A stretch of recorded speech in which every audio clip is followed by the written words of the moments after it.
అందరికీ హాయ్. ఈరోజు మనము చుక్కకూర చట్నీ ఎలా చేసుకుందామో చూద్దాము. చుక్కకూర చాలా పుల్లగా ఉంటది గదా! మరి ఆ పులుపు పోవడానికి మెంతికూర, కరివేపాకు, కొత్తిమీర యాడ్ చేసి బ్యాలెన్స్ చేద్దాము. దానికి కావాల్సినవి చూడండి. ఇవన్నీ గనక ఉంటే మనము చుక్కకూర చట్నీ ఈజీగా చేసుకోవచ్చు. చాలా చక్కగా ఉంటుంది. మీకు డిస్క్రిప్షన్‌లో ఇస్తాను. తప్పకుండా చూడండి.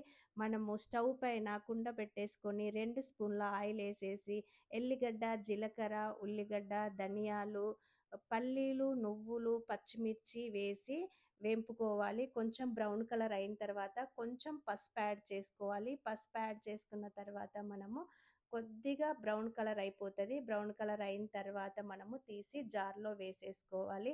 ఇలా జార్‌లో వేసుకున్న తర్వాత ఇంకా కొంచెం ఆయిలేసి కరివేపాకు, కొత్తిమీర, మెంతికూర, చుక్కకూర ఇవి 4 వేసేసి మనము కొంచెం ఉడకనిద్దాము. అలా ఉడికే వరకి మనము ముందు ఫ్రై చేసి పెట్టుకున్నయి మిక్సీ పట్టేసుకుందాము. ఆ మిక్సీ పట్టిన దాంట్లో ఈ ఉడికిన ఆకుకూరలు వేసేసుకొని మనము మళ్ళీ జీలకర్ర, ఎల్లిగడ్డ, ఉల్లిగడ్డ, దొడ్డుప్పు, కొంచెం జీడిపప్పు పౌడర్ గనక వేసుకొని మిక్సీ పట్టుకొని వేడి వేడి అన్నంలో, దోసలో తింటే ఉంటుంది. చాలా చాలా టేస్టీగా ఉంటుంది. తప్పకుండా లైక్ చేయండి, షేర్ చేయండి. తప్పకుండా ట్రై చేయండి.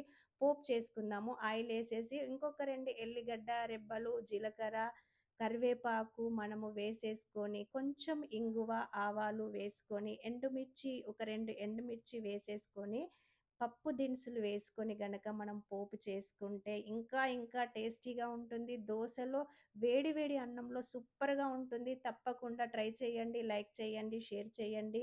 సబ్స్క్రైబ్ చేసుకోవడం అస్సలు మర్చిపోకండి. ఇన్‌స్టాలో చూసేవాళ్ళు నా యూట్యూబ్ ఛానల్‌ని గూడా తప్పకుండా సబ్స్క్రైబ్ చేసుకోండి. నాకు సపోర్ట్ చేయండి. ఇది చర్మానికి, కళ్ళకి చాలా యూజ్ అవుతుంది.